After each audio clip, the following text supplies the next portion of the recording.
Vous écoutez Pop In, le podcast qui vous donne le sourire et vous inspire au quotidien. Je suis Cécile Tauvel, cofondatrice de la conciergerie d'entreprise La Minuterie. Aujourd'hui, je reçois Philippe Bloch, qui vit à Paris, fondateur de Columbus Café, conférencier, animateur sur BFM Business et auteur de plusieurs ouvrages comme Service compris, Bienheureux les fêlés, Ne me dites plus jamais bon courage, surnommé le petit livre orange qui donne la pêche, Tout va mal, je vais bien, et le dernier ouvrage, Ce sera mieux après, sauf si on est trop con. Bonjour Philippe et merci d'être avec moi aujourd'hui. Bonjour Cécile, merci de votre invitation.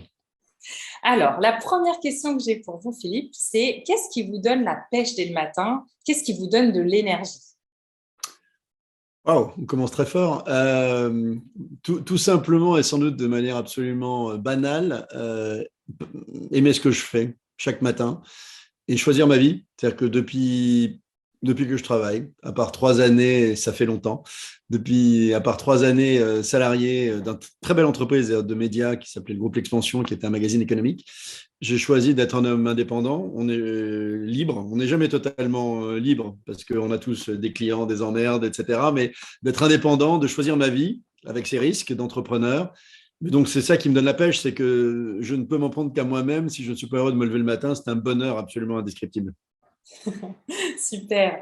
Et qu'est-ce qui vous plaît justement dans votre travail au quotidien, dans tout ce que vous effectuez maintenant, puisque on l'a vu juste au début, vous faites plusieurs choses. Qu'est-ce qui vous plaît dans toutes ces missions?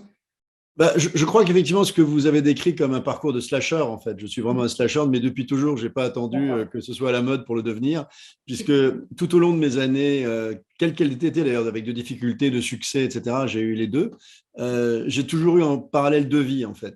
Et c'est assez marrant parce que quand j'étais étudiant à l'ESSEC, qui est une école de commerce qui ne m'a pas appris grand-chose, mais elle m'a appris à réfléchir différemment, en fait. Et il se trouve que je m'occupais de deux associations, j'étais président de deux associations, comme quoi quand même les études, ça marche, et ça Oui. marque, quoi qu'il arrive. Oui. J'étais à la fois président de la junior entreprise de l'ESSEC, alors j'ai toute ma vie entrepris en tant qu'entrepreneur, et j'étais également président d'une autre association qui s'appelait les Mardis de l'ESSEC, et qui était en fait une association qui recevait en fait, qui était déjà quelque part un média en fait, et qui recevait des personnalités politiques, économiques pour les étudiants de l'école. Et en fait, ces deux activités à la fois de speaker, d'animateur et d'entrepreneur ont finalement guidé ma vie. Et en fait, je pense que toute ma vie, je n'ai jamais réussi à me satisfaire que d'une seule inspiration. C'est-à-dire que vous évoquez Columbus Café, qui a été une superbe aventure que je qualifie souvent de passionnément difficile parce qu'elle a très mal démarré avant de se terminer, malheureusement pour moi, par la perte de ma propre boîte, par les investisseurs qui m'ont fait partir de ma boîte quand j'ai eu besoin de me diluer pour grandir. Et encore une fois, je le dis sans aucune animosité ni aucune amertume, parce que je vis 1000 vies passionnantes, tout aussi passionnantes depuis, après ces 10 années passées chez Columbus. Mais même pendant cette période-là, je ne dois peut-être pas le dire comme ça, mais ouvrir le 38e magasin m'excitait finalement moins que de continuer à m'alimenter auprès des gens que je rencontrais dans mes conférences. C'est-à-dire que j'ai écrit un bouquin sur l'histoire de Columbus qui a donné envie, je crois, à des centaines, voire probablement plus de 1000 ou 2000 entrepreneurs d'entreprendre malgré l'adversité. Et c'était pas mon objectif, ça a été le résultat du bouquin, c'est-à-dire de montrer que même dans l'adversité, on peut trouver des ressources, on peut penser différemment, on peut s'éclater. Et en fait, c'est ça qui m'a toujours fait plaisir. À la fois, c'est d'avoir une vie qui n'a jamais été monotone, en fait, et qui m'a toujours, en fait, d'avoir deux pieds. Un pied plus opérationnel dans l'entrepreneuriat, et puis quelque part, c'est pas intellectuel, mais un pied plus dans la réflexion, et puis surtout de passer des convictions. Peut-être que ça, c'est un des moteurs qui m'anime le plus, en fait. Oui, super. Mais c'est vrai que le slasher, maintenant, ça devient à la mode, mais ça ne l'était pas Ça fait 30 ans. forcément. Moi, j'ai arrêté de manger de la viande il y a 40 ans et je suis slasher depuis que je bosse. Donc, quelque part, Toujours à l'avance. Mais oui, mais en toujours un même coup temps, d'avance, toujours un coup c'est aussi d'avance. pour ça que Columbus Café est arrivé si rapidement en France et que c'était pas Ouais, facile au début parce que c'était pas encore connu ce type de. et sans doute un peu trop rapidement, parce que j'aime rappeler aux entrepreneurs qui nous écoutent peut-être aujourd'hui qu'en matière de succès d'entreprise, la clé est quand même le timing. C'est-à-dire trop Oui, tôt, c'est trop tôt, trop tard, c'est trop tard. c'est On sûr. peut facilement se faire dépasser si on a raté le coche et qu'on ne prend pas l'avantage au premier attaquant, mais on peut aussi entreprendre un peu trop tôt et s'apercevoir que le marché n'est pas tout à fait prêt. Vous savez, je ne sais pas si vous en souvenez, mais enfin, vous n'étiez pas assez né, mais ça m'énerve de vous voir si jeune et moi si vieux, mais il y a 25 ans, quand je crée Columbus Café, vous n'imaginez même pas le nombre de remarques que j'ai entendues sur le fait que jamais un Français ne se promènerait avec un cappuccino Je ne Oui. parle même pas de cappuccino. Le cappuccino n'existait pas, ni le café latte à l'époque. Mais tout le monde me dit jamais un Français ne se promènera avec un café dans les mains. Regardez n'importe quel aéroport, n'importe quel train aujourd'hui. On a compris qu'effectivement, il fallait que quelqu'un ouvre ce marché et craque ce marché des cafés français qui étaient en train de mourir, en fait. Donc, n'écoutez jamais ceux qui vous disent que ça ne marchera jamais. C'est mon conseil du jour. Merci, merci. Et donc, en effet, vous avez toujours énormément travaillé, ça c'est quelque chose qu'on voit, il y a la passion dedans. Mais est-ce que vous arrivez justement à équilibrer votre vie perso d'un côté et votre vie pro de l'autre? Est-ce que vous mélangez tout? Et comment vous faites pour garder quand même peut-être un petit cocon, quelque chose rien qu'à vous ou pas? Alors, je suis un très mauvais exemple. Ne me suivez jamais, ne suivez jamais mon exemple parce que j'ai une vie là aussi un peu atypique et finalement là aussi peut-être un coup d'avance. C'est-à-dire que ce que les gens sont en train de découvrir post-Covid, enfin pas post-Covid, on n'y est pas encore, mais post-premier confinement, de cette capacité que nous procure aujourd'hui la technologie de travailler sur plusieurs lieux, plusieurs sites à distance, en se préservant des moments, des espaces infiniment plus agréables qu'un mur, comme j'en ai un en face de moi à Paris en ce moment, au lieu d'être face à des oliviers en Provence, etc., infiniment plus inspirant. Ben, depuis que je travaille, au fond, j'ai toujours eu cette espèce de vie un peu nomade, un peu multisite, un peu multirésidentielle en fait. Et en bossant, malgré tout, je ne devrais jamais dire ça, mais 7 jours sur 7, 365 jours par an. Mais avec finalement, quelque part, jamais le sentiment de bosser, puisque j'ai toujours réussi, d'abord parce que j'aime ce que je fais. Enfin, c'est quand même la clé, hein, c'est que sinon, jamais aucun fou ne ferait ça. Mais quelque part, en fait, je ne le vis pas comme une contrainte, parce que j'ai toujours réussi à le faire dans des endroits que j'aime, un rythme que j'aime. C'est-à-dire que je me lève extrêmement tôt. C'est une torture de me lever chaque matin avec mon réveil à 6 heures du matin. Mais je sais que si je ne le fais pas, je n'aurai jamais le temps de faire tous les projets que j'ai en tête et de les mener. Et quelque part, vous évoquez la passion, mais moi, je dis très souvent ça dans mes interventions. Je suis frappé qu'on peut être crevé en 35 heures et jamais fatigué en 80. Parce que je ne pense pas que rien de ce que j'ai fait ne m'ait jamais passionné. Et je sais que la passion n'a jamais fatigué personne, mais que l'ennui use n'importe qui. Donc, quelque part, je suis un mauvais exemple parce qu'en fait, j'ai le sentiment de bosser tout le temps. Mais en fait, quelque part, c'est horrible de dire ça, enfin, oui, c'est merveilleux en même temps, c'est que je n'ai absolument jamais le sentiment d'être véritablement en train de bosser. Donc c'est un truc très bizarre en fait. Et quand je passe une soirée entière alors qu'il fait beau dehors et que je pourrais très bien en train de boire un verre, et je bois quand même un verre de vin blanc avant et après, c'est pas le sujet. Donc je crois avoir trouvé un bon équilibre bizarre et que personne ne peut vraiment Qui vous comprendre. correspond à vous, qui vous correspond à vous. Ouais, ouais. Et puis de toute façon, je veux dire, il y a pas, ce que je sais, comme je suis le plus vieux de la bande, je pense que je peux le dire aujourd'hui, c'est qu'il n'y a pas de bonne recette, quoi. Il n'y a que finalement, c'est comme il n'y a pas de bon et de mauvais management, il n'y a qu'un management qui est en accord avec vos valeurs. Et de la même façon, moi, j'ai vraiment la chance inouïe, malgré les hauts et les bas de la vie, notamment professionnels, d'avoir toujours finalement fait des choix. J'ai toujours tout choisi, en fait. Donc, c'est un privilège. C'est un privilège absolu. Et puis surtout, moi qui suis d'une impatience absolue et qui ne supporte rien qui me contraint, même dans un bus, je suis énervé parce qu'on est plusieurs à décider. Enfin, c'est un truc qui m'insupporte. Et je pense que les entrepreneurs sont toujours impatients. Oui. C'est que j'ai rien qui m'arrête vraiment, si ce n'est les difficultés de la vie, mais mes rêves sont toujours plus forts, en fait.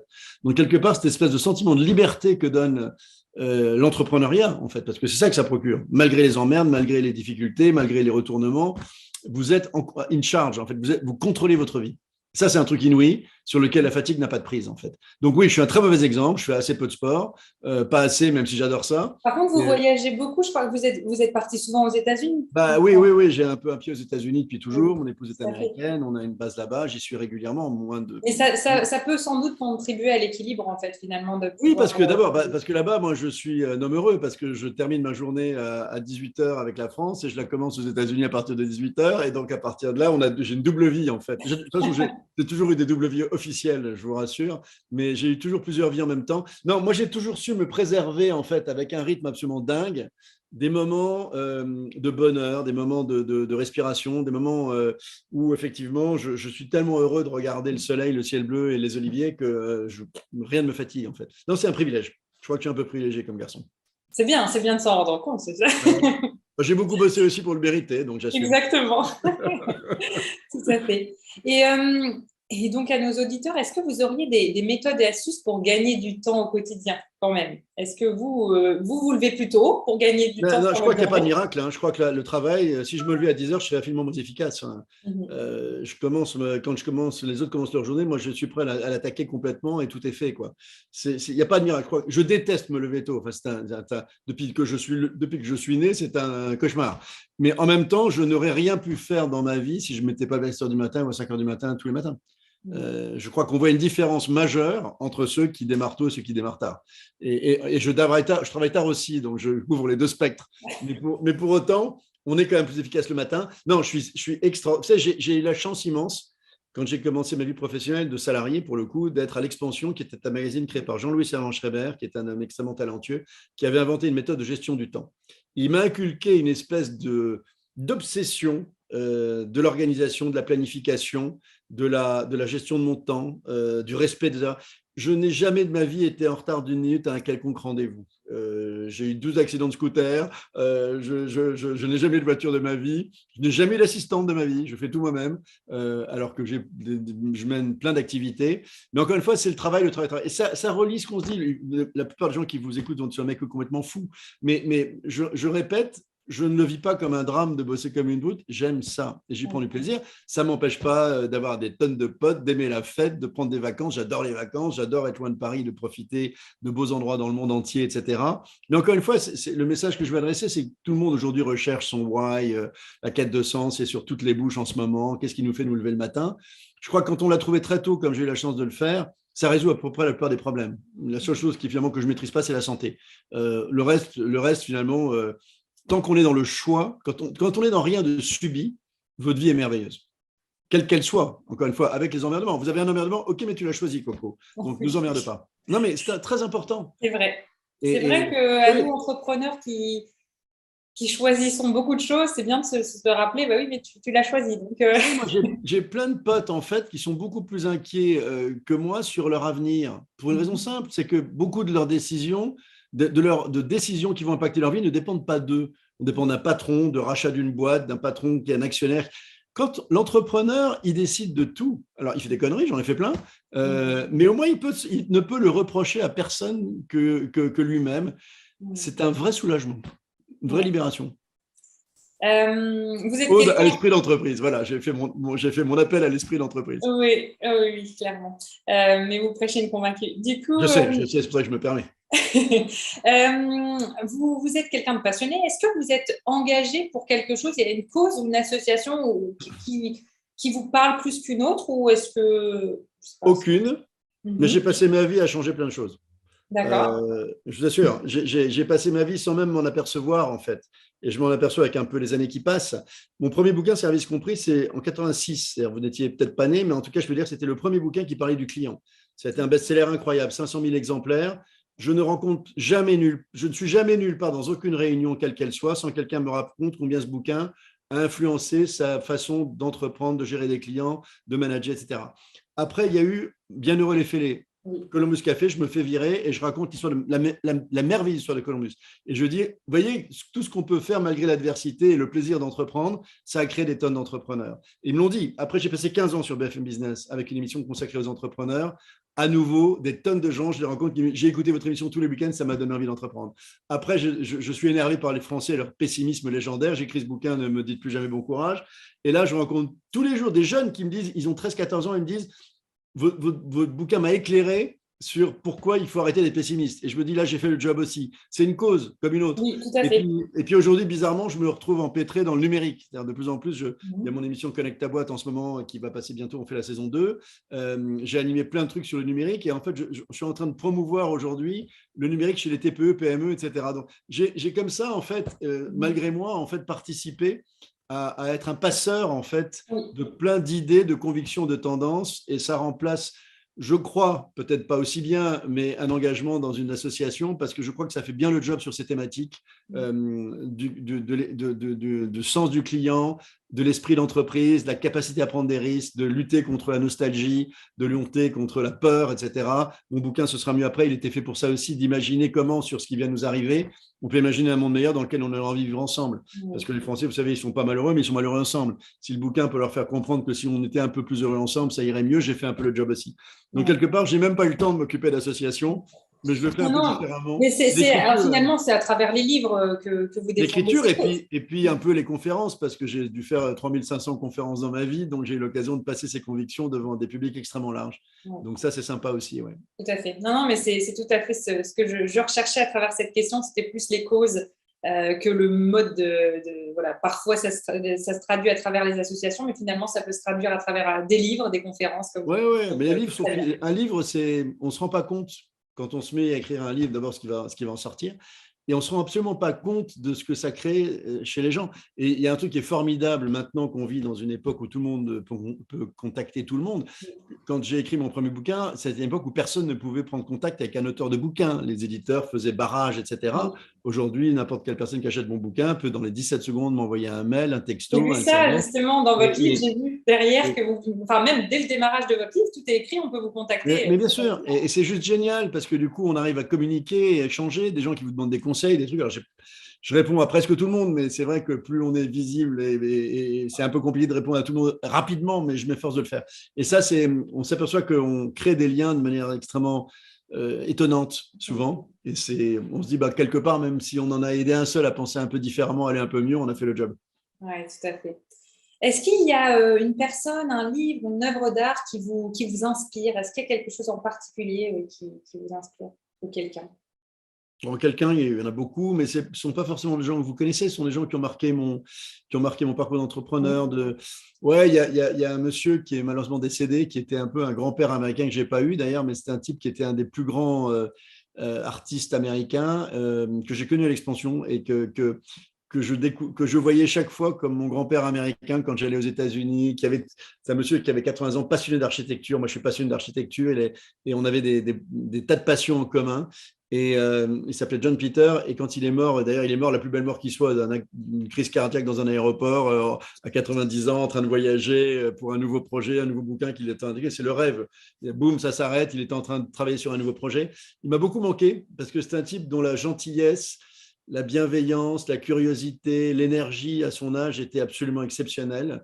Et ça a été pour moi un homme extraordinaire, beaucoup plus qu'une statue qui m'inspirait peut-être un petit peu moins, même si on est magnifique. C'est plutôt des hommes et des femmes sur mon chemin qui m'ont marqué beaucoup. Et j'ai eu la chance de rencontrer beaucoup. Et c'est aussi la magie, en fait, d'un métier de journaliste animateur. C'est que c'est un peu aussi la difficulté quand les gens vous connaissent plus que vous ne les connaissez, puisqu'on rencontre tellement de monde, mais on s'en souvient moins qu'eux ne vous souviennent de vous quand ils vous ont vu sur scène 3500 fois.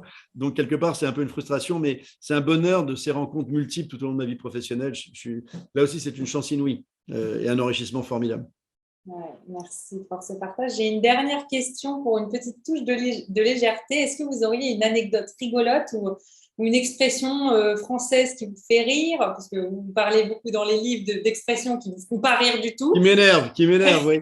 Mais peut-être qu'il y en a une de positive que vous aimez bien. Vous aimez beaucoup les citations. J'ai vu dans le livre que je suis en train de lire, Tout va mal, je vais bien. Vous en mettez de nombreuses et elles sont très, très enrichissantes aussi.